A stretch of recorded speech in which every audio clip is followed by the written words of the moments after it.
El hinduismo es la tercera religión más grande, con más de 900 millones de seguidores. Pero, ¿qué es el hinduismo?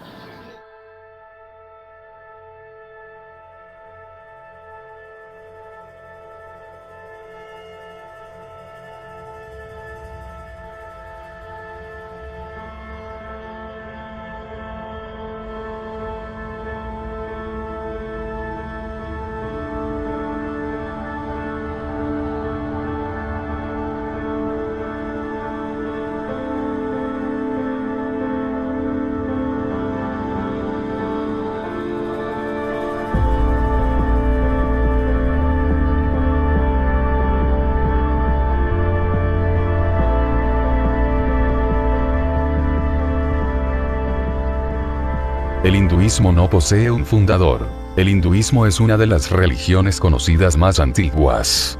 Sus escritos sagrados datan de 1400 a 1500 años antes de Cristo. Es también una de las más diversas y complejas, teniendo millones de dioses. Los hindúes tienen una amplia variedad de creencias centrales, y existen en muchas sectas diferentes.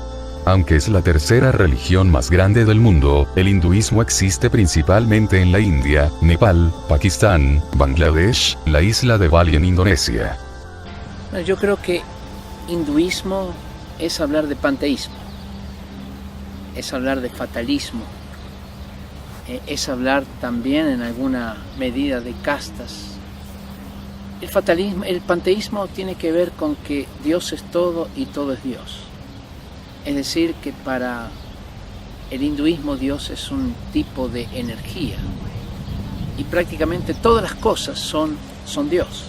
En India hay millones de dioses. Un árbol puede ser Dios. A mí me ha tocado estar en ciudades donde hay un árbol bastante antiguo, se construye una pared alrededor, una puerta, la gente entra por la puerta, adora al árbol porque el árbol es Dios.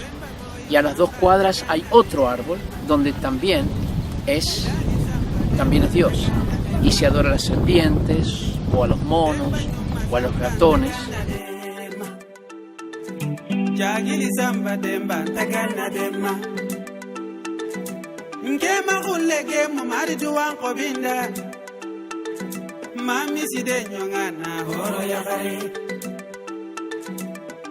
Ya como hemos visto, el hinduismo no tiene un fundador. No es una religión, es una mezcla de muchas.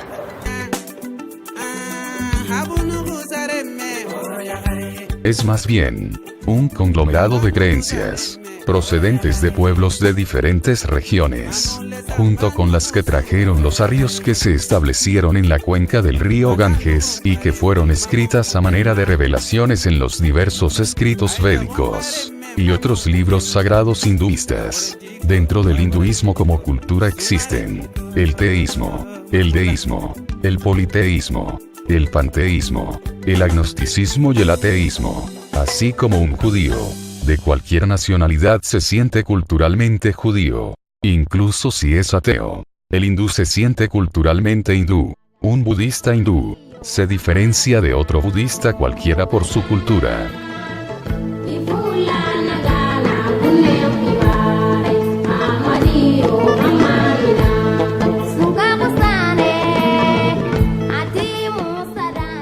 Incluye todos los aspectos. India es un país netamente religioso. Prácticamente todas las áreas de la sociedad están influidas por la religión. Y hay dioses para diferentes actividades. Por ejemplo, tenemos para el área del ejercicio físico está Hanuman, ¿ya? Que es el dios con cabeza de mono. Y así podríamos hablar de una cantidad de dioses relacionados con actividades. जो जग कल्याण की खातिर मंथन विष पी जाते हैं, मंथन विष पी जाते हैं, उस नीलकंठ महादेव की आओ कथा सुनाते। Para los hindúes, cada persona puede tener su propio concepto de la divinidad, de los dioses. Tiene su propio concepto y puede tener su Dios cualquier forma porque finalmente trasciende todo. Dios es el todo y todo es Dios. Om Namo Hanumate Namaha. Om Namo Hanumate Namaha. A pesar de que el hinduismo es usualmente entendido como politeísta, porque supuestamente se reconocen tantos como 330 millones de dioses, también tiene un dios que es supremo: Brahma. Brahma es una entidad que se cree que habita en cada porción de la realidad y la existencia, a través de todo el universo. Brahma es tanto impersonal como inconcebible, y con frecuencia se ha creído que existe en tres formas separadas como Brahma creador, Vishnu preservador y Shiva destructor. Estas facetas de Brahma también son conocidas a través de muchas otras encarnaciones de cada una de ellas. Pero resulta realmente difícil señalar la teología hindú, puesto que casi cada uno de los sistemas teológicos es representado de alguna manera por una escuela hindú de alguna clase. Om Hanumate Namaha. Om Namo Hanumate Namaha. Om Namo Hanumate Namaha. Cada hindú nace en uno de los varios grupos dentro de la población que se llaman castas. Algunas castas se consideran más altas, más puras que otras. Es una jerarquía. Por ejemplo, las más altas son las castas sacerdotales. Después vienen los gobernantes políticos, los soldados, después comerciantes, trabajadores y al final está la casta de los intocables. No hay cambios de una casta a otra dentro de la vida para nadie. En un sentido va en retroceso. El asunto es que el panteísmo, que es la filosofía que le da origen, no va en retroceso, al contrario. Se ha occidentalizado a través de lo que es la nueva era, aunque nueva era se identifica más con budismo que con el hinduismo. Digo que va en retroceso porque el problema es que el hinduismo fomenta la desigualdad de las personas, fomenta la división de la sociedad en clases. Tú sabes que en el hinduismo hay 4 grandes castas que no son en realidad clases sociales, porque la clase social tiene lo que se llama movilidad social. Una persona que es pobre, por su estudio, por su esfuerzo, se puede convertir en una persona, que progresa y que sube de clase. Pero en hinduismo no es así. El que nació en una casta, muere en esa casta. No hay movilidad social. No importa si estudió o no estudió, no importa, qué tipo de fortuna logró amasar, el que nació en una casta muere en esa casta. Y las castas en sí no se juntan entre sí.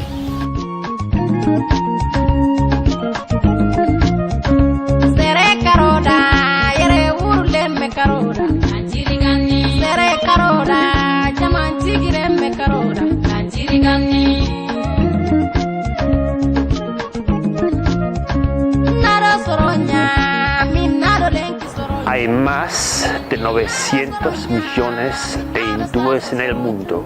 700 millones de ellos viven en la India y es una mezcla de muchas etnias y grupos humanos con sus propios idiomas.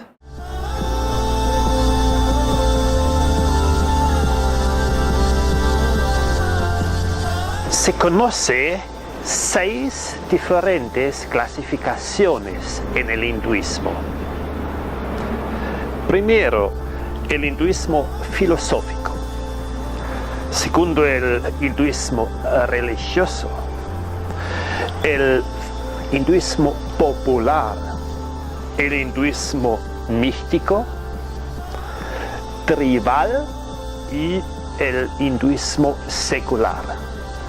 Y cada uno tiene su expresión religiosa en la práctica de la vida. El hinduismo puede ser monístico. Solo una cosa existe. Desarrollado por la escuela de Sankara. Panteístico. Solo una cosa divina existe, por lo que Dios es idéntico al mundo. Desarrollado por el brahmanismo. Panenteístico. El mundo es parte de Dios. Desarrollado por la escuela Ramanuja. Teístico. Solo un Dios, distinto de la creación. Desarrollado por el hinduismo Bhakti. Con tal diversidad contenida bajo el título de hinduismo, uno se pregunta, ¿qué es lo que los hace hindúes en primer lugar?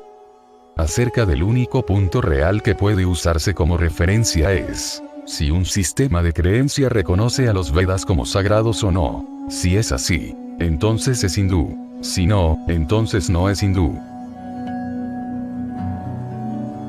El hinduismo también tiene diferentes opiniones sobre la humanidad. Siendo Brahma todo, el hinduismo asegura que todo es divino. Atman, o el ser, es uno con Brahma. Toda la realidad fuera de Brahma es considerada una mera ilusión. La meta espiritual de un hindú es convertirse en uno con Brahma, aunque deje de existir en su forma ilusoria del ser individual. Esta libertad es referida como el moksha. Hasta que el moksha es alcanzado, el hindú cree que él o ella serán repetidamente reencarnados a fin de que puedan trabajar hacia la autorrealización de la verdad, siendo esta verdad que solo Brahma existe, nada más. La manera en que una persona es reencarnada es determinada por el karma, el cual es un principio de causa y efecto gobernado por el balance natural. Lo que uno hizo en el pasado, afecta y corresponde con lo que sucede en el futuro, incluyendo el pasado y futuro de las diferentes vidas. Eso es claro, es fatalismo, lo que será, será. Entonces trae muchas consecuencias. ¿Por qué construir hospitales? ¿Por qué mandar a los niños a la escuela? Lo que será, será. No se puede cambiar la voluntad de los dioses. Y creo que ese es el gran problema. En cambio, en una sociedad occidental o cristiana, nosotros creemos que podemos, en alguna manera, cambiar nuestro destino. Podemos tener inclusive un tipo de dominio sobre la naturaleza. Pero en el hinduismo, la naturaleza tiene dominio sobre el ser humano. La casta corresponde a una forma de estratificación social establecida, en forma tradicional y prescriptiva, por el hinduismo en la India, la cual clasifica a las personas dentro de la sociedad en 4 grandes grupos. Siguiendo los libros sagrados, los arios que se establecieron en la India hacia el 1500 a.C. fundaron este orden de castas. En el siglo I a.C., ya existía el Manavashastra Dharma, o leyes de Manu, escrito por brahmanas, que establecía 4 castas. Bueno, lo que sucede es que prácticamente 5% de la población, que son los pertenecientes a la casta más alta, los brahmanes, son los que dominan prácticamente toda la vida de India. Eso es cómo afecta socialmente. Ahora, ¿cómo afecta en la iglesia? Es que en la iglesia hay veces esa misma división entre las castas también se da en la iglesia. Entonces, el gran desafío para el cristianismo es cómo desafiar la desigualdad y el sistema de castas dentro de la iglesia, es decir, una iglesia que integre a todas las castas, y esto no es sencillo. El asunto que hay que entender que el casamiento, por ejemplo, no es el contrato o el pacto entre 2 personas, es el pacto entre 2 familias, y para la familia es muy importante a qué casta pertenece la otra familia. Entonces, si son de diferentes castas, la casta mayor no quiere emparentarse con la casta menor, y eso determina que se produzca o no el casamiento. Por ejemplo, afecta la vida en las aldeas. La gente de las castas más altas vive en un lugar diferente a la gente de las castas más bajas. Afecta obviamente la economía, afecta la educación. Hasta hace pocos años atrás solamente se podían educar las personas de las castas más altas. Afecta el matrimonio, porque como ya dije, no se mezclan entre personas de diferentes castas. Hay que entender que hay 2 castas que son principales: la casta de los brahmanes y la casta de los kshatriyas. La casta de los brahmanes sale de la boca de Dios. Eso significa que es de un lugar privilegiado de Dios. ¿no? Y la casta de los kshatriyas de los hombros de Dios. En cambio, las otras dos castas, que son los vaisas, que serían los descendientes de los comerciantes, salen de las caderas de Dios. Y los sudras, que salen de los pies de Dios, son aquellos que se dedican a lo que llamaríamos los oficios más viles, los oficios más prácticos. Entonces, eso es muy importante en la formación de una sociedad.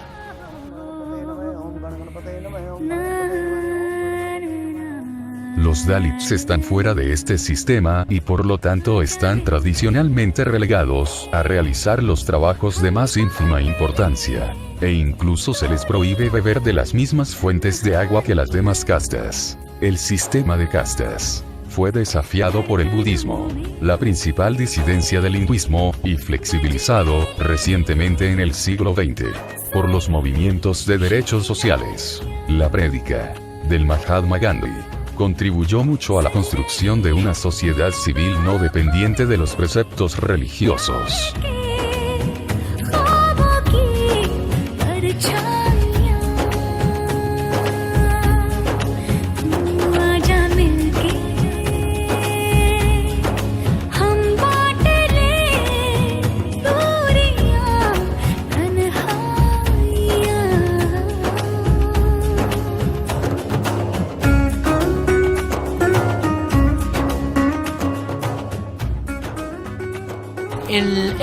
El asunto con la actividad, tenemos que entender, estamos en un mundo de permanente tecnología. Entonces, en estos momentos, cada vez más, India está entrando en el mundo de la modernidad. Entonces hay que diferenciar el mundo en las ciudades y el mundo en las aldeas. El mundo de las aldeas sigue siendo, por decir así, pasivo, sigue siendo fatalista, pero el mundo de las ciudades, que está en constante, digamos, relación con Occidente, está obligado a cambiar. Entonces se va a producir una especie de dicotomía: conservar el hinduismo en la parte formal, religiosa, pero entrando en el mundo de la modernidad, donde, por supuesto, la creatividad es muy importante, ¿no? La innovación, la iniciativa, en fin.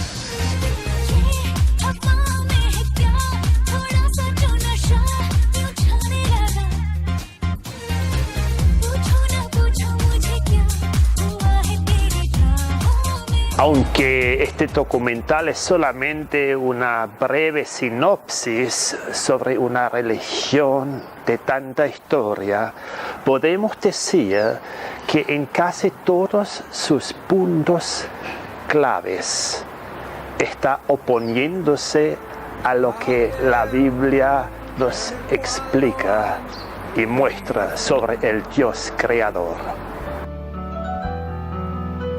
¿Y cómo creerá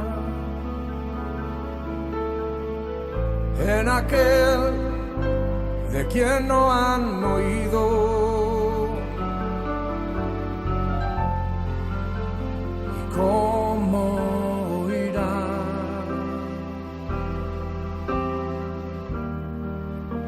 si nadie les predica?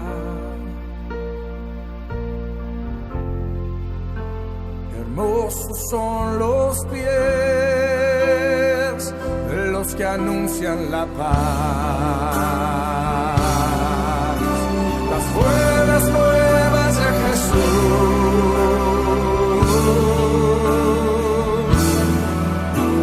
Enciende una luz, déjala. El cristiano, hay una diferencia entre un cristiano nominal y un hinduista nominal. Y es la siguiente, es su cosmovisión.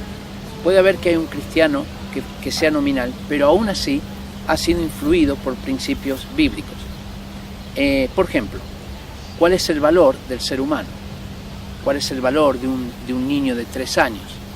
En el hinduismo, el valor de un niño de 3 años puede ser inferior al de un ratón en algunas partes de India. ¿Por qué? Porque el ratón es el vehículo del dios Ganesh, y el dios Ganesh es el dios de la prosperidad.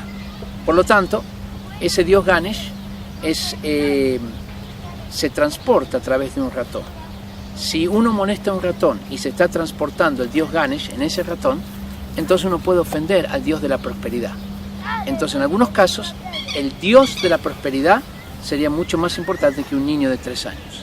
Ahora, quiere decir que aún un cristiano nominal que no practicara la religión todavía tiene ciertos valores que son propios del cristianismo, ¿ya? Aunque él no siga a Cristo personalmente, pero ha sido influido en cuanto a su cosmovisión.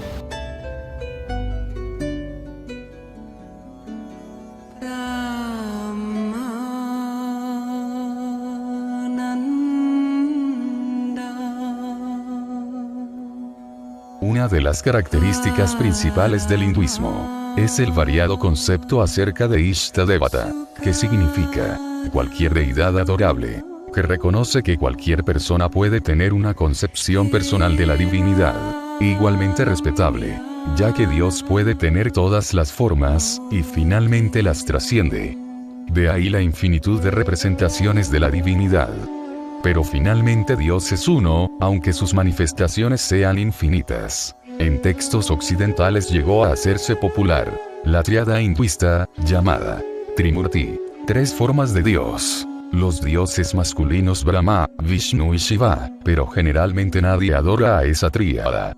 Muchos hinduistas adoran a la diosa Durga, conocida por algunos por uno de sus aspectos como Kali, pero también a un gran número de otros dioses, incluidos dioses comarcales. Dentro del monoteísmo, se pueden incluir el Vishnuismo, que adora al dios Vishnu, el Krishnaísmo, que adora al dios Krishna, el Shivaísmo, que adora al dios Shiva, y el Shaktismo, que adora a la diosa Kali, opuestas a la doctrina Advaita, donde los Janis estudian al Brahman impersonal.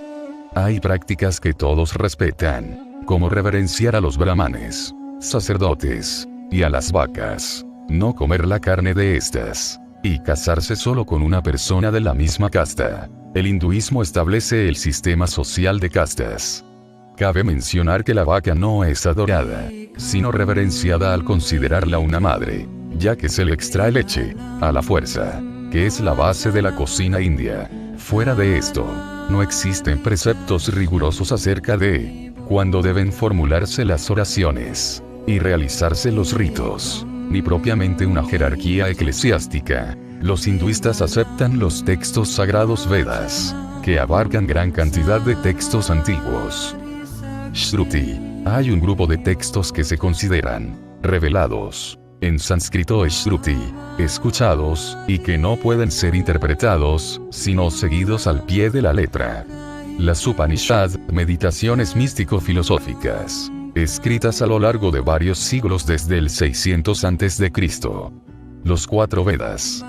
Rig Veda, el texto más antiguo de la literatura de la India, compuesto en una forma arcaica del sánscrito, posiblemente después del siglo XV a.C. La Yur Veda, el libro de los sacrificios. La mayor parte de sus textos provienen del Rig Veda. Samaveda, contiene himnos, la mayor parte de sus textos provienen del Rig Veda. Atharva Veda, el libro de los rituales.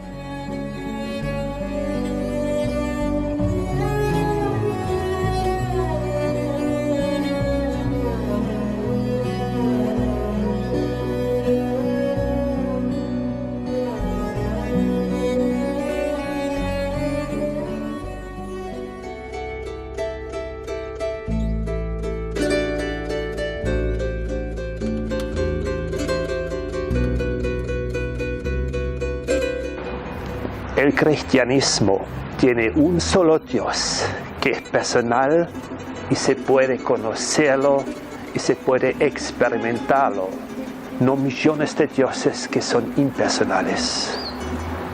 En el cristianismo, Dios se reveló por Jesucristo y nos hace acceder directamente a Dios, relacionarnos con este Dios creador. Es un Dios cercano. En el hinduismo no existe ningún Dios cercano, menos personal. Bueno, hay que entender que Jesús es considerado dentro del hinduismo un avatar, es decir, una manifestación directa de Dios como lo es Krishna.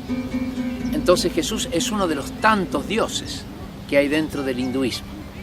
justamente el gran desafío para el cristianismo es presentar a Jesús como el único camino a Dios. Una persona podría decir yo soy cristiano y al mismo tiempo adorar a Vishnu, a Krishna, a Brahma y a los otros dioses. El gran desafío es la renuncia a esos dioses y tomar a Jesucristo como el único camino. En el cristianismo sabemos que esta vida tiene valor, tenemos dignidad y Dios nos ha dado una sola vida para honrarle a Él en este mundo y para pasar eternidad con Él. En el hinduismo, la reencarnación obliga a hacer la vuelta muchas veces hasta que ojalá llegues al perfeccionismo donde entres o no al estado divino algún día. El mundo puedo ver las cosas que viven aquellos que mueren sin él. El cristianismo tiene un libro que es definitivo, la verdad y la expresión de Dios. En el hinduismo hay muchísimas fuentes y escrituras que orientan y desorientan las personas. No hay algo definitivo. Nuestro Dios, el Dios de la Biblia, es un Dios personal que se reveló y podemos conocerle. Por eso hay esperanza al proclamar este Dios para todo el mundo, también para el hinduismo. Nunca conocerán que hay algo mejor si no lo hago yo. El hinduismo, para los que conocen a este Dios que se reveló en Jesucristo, es una gran oportunidad. Gente que busca, gente que desea conocer al Dios, gente que no tiene mucha esperanza en esta vida, gente que necesita conocer un Dios que ama, un Dios cercano. Por eso, hablando del hinduismo, significa hablar de la India y de algunos países más, significa un mensaje de esperanza para los que no la tienen. Usaremos la palabra de Dios, las buenas nuevas de Jesús, para bendecir el mundo de los hindúes, mostrándoles el verdadero, único Dios.